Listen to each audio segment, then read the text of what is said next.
Let me start this review with a question, and I actually want you to think about it. How many games have you played in the past 10 to 20 years which offered something profoundly different from the so called mainstream game we are all forced to play lately? Yes, I have also played God of War Ragnarok. It truly is a masterpiece, but was it any different from, let's say, God of War 2018? The answer is no. It was a better, bigger, more polished, and I will be pushing it if I say better looking version of its predecessor. There are really not many studios left which have the audacity to risk creating original content that can actually revive vanished genres or even create new ones. But Squanch Games surely proved to be one of them by doing an amazing job creating a new IP. So please follow along with my review of High on Life.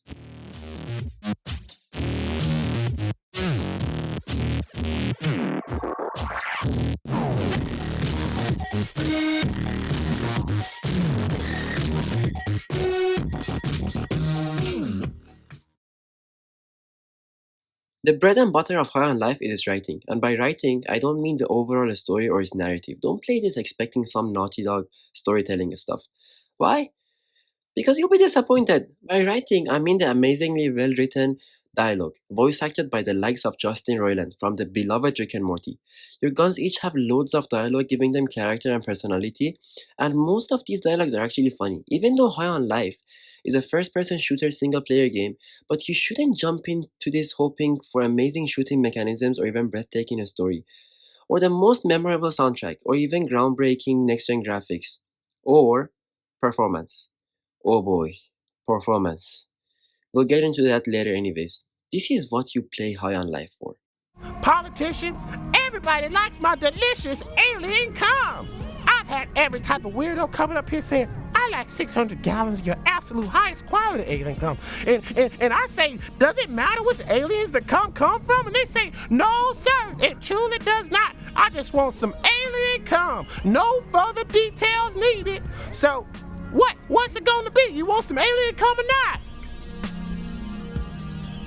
All right, listen, we thought it over and we'll take some alien cum. Whoa, look at you. You want some alien cum. I'm so glad you're interested. Look, you caught me on a good day. I'm doing a promo one-time offer, free alien cum. Take some on the house, and if you like it, just come back and get some more. Although I believe looking at each component individually won't do justice to this game, let's go over each and every ingredient that cooks High on Life. I will start with the worst of them all, performance. If High on Life was a dish, performance would be that bad, unhealthy, cheap soybean oil in it. The dish can still be good, yes. It can be enjoyed, but the oil is there on every bite you take, lowering the quality of the experience a little bit. I played High on Life on an Xbox Series S, and your experience might vary on a stronger system, but my experience was harmed with frame drops as often as every 20 to 30 minutes. Yes, I know High on Life doesn't aim to be Halo or Call of Duty, but still, High on Life is a first person shooter with platforming elements, which makes its gameplay extremely vulnerable to frame drops and performance issues. I had zero crashes or game breaking bugs, but still, the frame drop did hurt the experience quite a bit. Note that I played this game almost an entire month post launch, so it could have been even worse on the release date. Okay, listen, I know I kinda gave the impression that I like this game, but I've got to tell you, the beginning is pretty bad too. Um, I'm sorry, it's just okay. The story starts with aliens attacking Earth. Ugh, super boring stuff. And you, the main character, get the hold of a gun who talks, remembers, and basically lives. And it's called Kenny. He then helps you escape Earth with your entire house and go to another planet. You then get to kill all of the top officials of the gang that invaded Earth in the first place, and set the planet Earth free once and for all. Again. Okay, I promise from now on, I'm actually gonna say good stuff about this game, so stick with me, bear with me, please. So basically, the boss fights are the top officials you have to kill, and they're pretty challenging and fun to kill, to be honest, since you get to know them deeply in each level before the encounter. But yeah, that's it. For the main part, the game is not huge or complicated in the way it's written. There are, of course, some plot twists which I want you to experience yourself. But that's it for the storytelling bit. Nothing huge. The gameplay, however, pretty good in my very humble opinion. It's multi-layered, keeps the player engaged till the end, and actually offers enough freedom for you to choose how you want to kill your way through hordes of zombie-looking aliens. For the almost 8 hours of playtime it put on the table, it offers 5 guns, which can be all upgraded and can do much more than just the shooting bit. I don't want to spoil too much, but one of them, for example, stops time in a certain area, and you can go ahead and have it your way with your frozen enemies for a few seconds.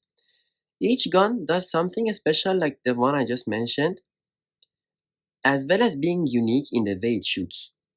Yeah, man, overall, combat wise, very engaging, very fun, and very diverse and multi layered, to be honest. No complaints there. The gameplay also includes a lot of platforming, too.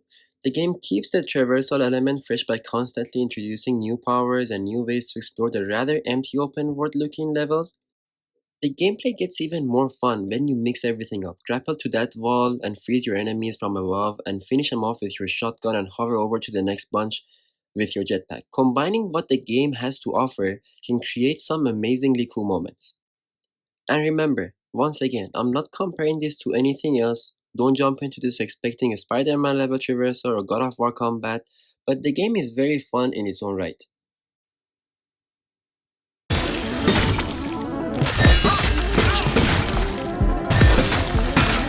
This is what you wanna do? You wanna keep on coming at us? God damn, man! Take a break! Viva la He's gonna fuck you up! Another base, son! Let's fuck him up! Hey! What are we gonna get up to? Next up, I'm gonna talk about the visuals. The game actually does a lot with the variety of environments it puts you in, from open world looking levels to indoor environments, which are all a joy to look at. Artistically, High on Life is a sight to be seen, but not in terms of scale or photorealistic textures. It's colorful and most importantly, it's fresh. But if you really want to know, it reminded me of Sunset Overdrive at times, which of course is a compliment. And come on, Sony, I beg you, please do something with that IP. To be frank, I expected a little bit more from the visuals in the second year of what we used to call the next gen at some point. But yeah, visually the game is definitely not a failure and gets the job done. If we can really bring him back, did you see my problem, right? Like, I'm gonna have to tell the other guns what I did, or else he'll tell them. All right, I'm back. Hope those tummies are ready for some yummies. Bon appetit. Dude, take a fucking hint! Can't you see we're in the middle of a thing here? Emotional thing! I also want to talk about audio, soundtracks, and the stuff we basically hear. This is one of the hard ones because the voice acting was very good and the soundtracks were not, to say the least. I believe the dialogues of the game should be thousands of pages in length, but the voice acting didn't even disappoint me once. So much of what makes High on Life a joy to play despite all the inconsistencies it suffers from is due to how much life and freshness these voice actors brought with their amazing performances to this game. However, on the soundtrack side of things, the game was very lazy, or at least that's what I felt like. Sometimes, the same music playing during the combat for 10 to 15 minutes was really about to make me turn off my Xbox, go do some chores and come back after a while. I don't know if I should say the audio of the game gets a pass or fails because the two components I just mentioned are both equally important. And it really depends on the player Getting us some and new what one bounty leads if you wants wanna from a go game. look for But for Lizzie. me, it And, was a mixed I'm bag gonna all see in if all. I can fix up that busted Gatlian you saved. Jesus, that is a lot to take in, Gene. Hey, Bounty Hunter, you mind if we leave the other Gatlians? At the end, games are supposed to be played, not watched or read or even reviewed in some cases. Only when you hold a controller and actually play the game, you can give a fair verdict of how good or bad the experience was.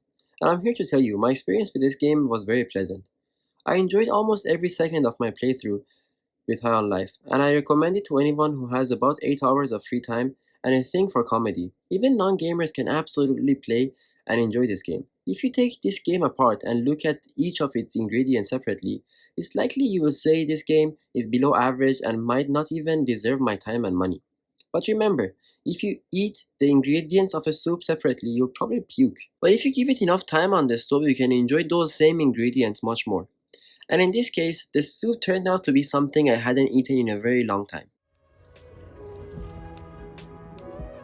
Thank you so much for watching. If you liked, please like and subscribe. If you didn't, that's also okay. You can dislike, no problem.